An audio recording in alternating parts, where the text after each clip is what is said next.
You've seen the messages, the fake delivery alerts, the romance scams, the crypto promises. You delete them without thinking. You curse the scammer. You block the number. But what if I told you the person on the other end isn't a criminal at all? What if they're a prisoner, kidnapped, trafficked, beaten, and forced to scam you or die? It always begins with desperation disguised as hope. 22 years old, dropped out of college because his family couldn't afford the fees, working 2 jobs that barely pay for rice, with a mother who is sick and medicine that costs more than he makes in a month. Then his phone buzzes. $1,500, 3 times his salary, maybe 4, enough to save his mother, enough to finish school, enough to finally breathe. He clicks the link. Within hours, an agent is calling him brother, warm and reassuring. Don't worry about the visa, don't worry about the ticket, we take care of everything. Just bring your passport and dreams. Across Asia and Africa, this scene repeats itself every single day. The bait is simple, the hook is poverty, and the trap is invisible. They step onto the plane believing they're flying toward their futures, unaware they are walking straight into a cage. When they land, everything still feels normal. A man in a crisp shirt waits with a company logo, smiling, professional, promising that the office is just a short drive away. Their passports are collected for processing, their phones taken for security protocols, and the van pulls away from the airport. 1 hour becomes 2, 2 becomes 4. The city fades, the highway empties, and the trees begin to swallow the road.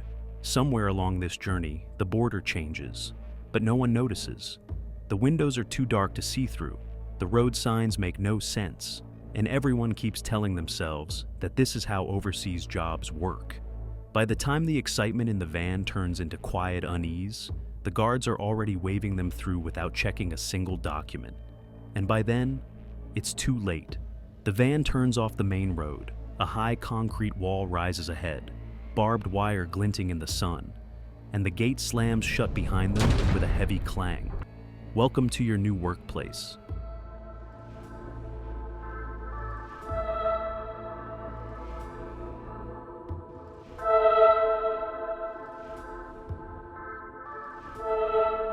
From the outside, it looks ordinary, just another building in Cambodia. But step inside and you enter a different world entirely. Hundreds of desks, hundreds of screens glowing in the artificial light, hundreds of people.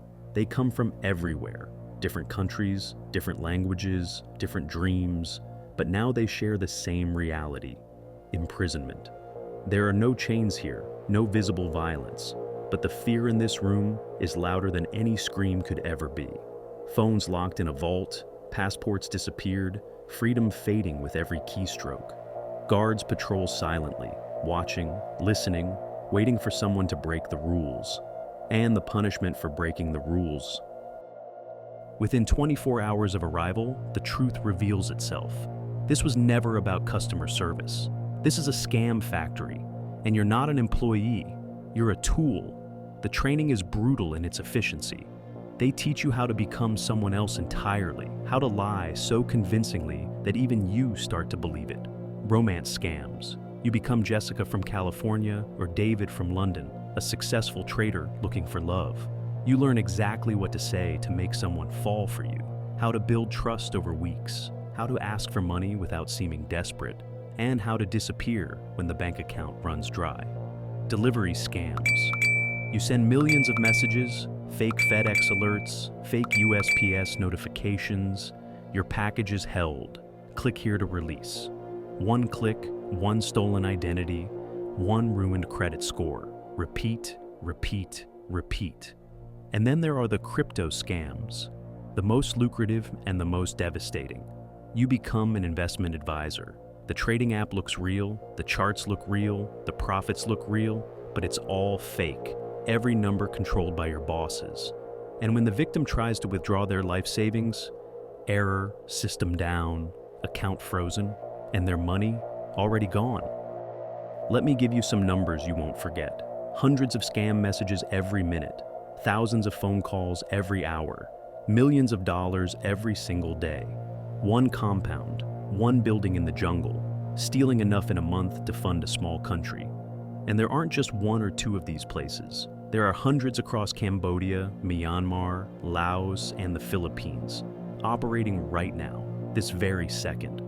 Behind every keyboard is someone who has no way out, no passport, no phone, no voice, just a quota to meet before they can eat dinner. Life inside the compound operates on a simple principle: obey or suffer. Wake at 6 a.m., no alarm needed. Fear is the only alarm clock you need. Work begins at 7. Work ends at midnight. Sometimes later, sometimes not at all.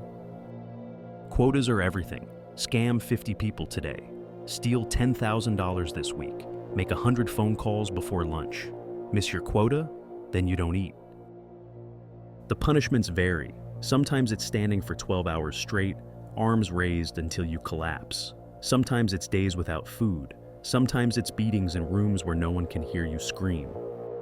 And sometimes you're sold, like property, traded to another compound, another country, another level of hell. Electric shocks, waterboarding, torture methods borrowed from dictatorships and implemented by criminals who know no one is coming to save their victims. Because the truth is, no one does come. Embassies are overwhelmed, police are paid to look the other way, and families back home have no idea their son, their brother, their husband isn't working overseas. He's dying slowly in a cage.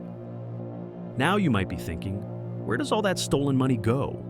It moves fast. Cryptocurrency mixers, online casinos that exist only to launder cash, shell companies registered in countries that don't ask questions, then banks in Dubai, Singapore, London. The money becomes clean, legal, legitimate. The crime bosses live in penthouses, they drive Lamborghinis, they post pictures on Instagram of their luxury lifestyles, while the people who actually do the scamming sleep on concrete floors. But here's the thing, this entire system, every single compound, every trafficking route, every dollar laundered, it only works because powerful people allow it to work. Border guards who wave vans through without checking IDs, police officers who take bribes and ignore rescue pleas, government officials who own stakes in the land where these compounds are built, business leaders who profit from the chaos.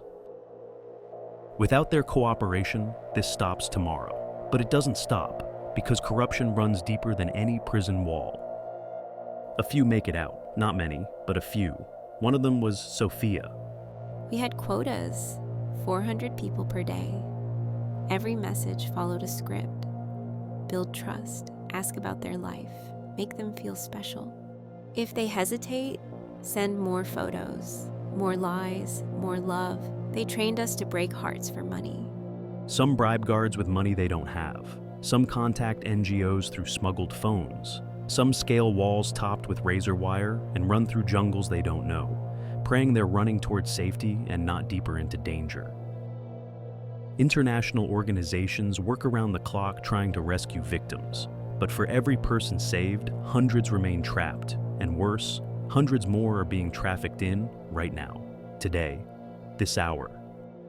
The compounds don't slow down. They expand, new buildings, new victims, new countries falling into the web. And the sickest part? The world keeps spinning. People keep getting scam messages. People keep falling for them. And the cycle continues.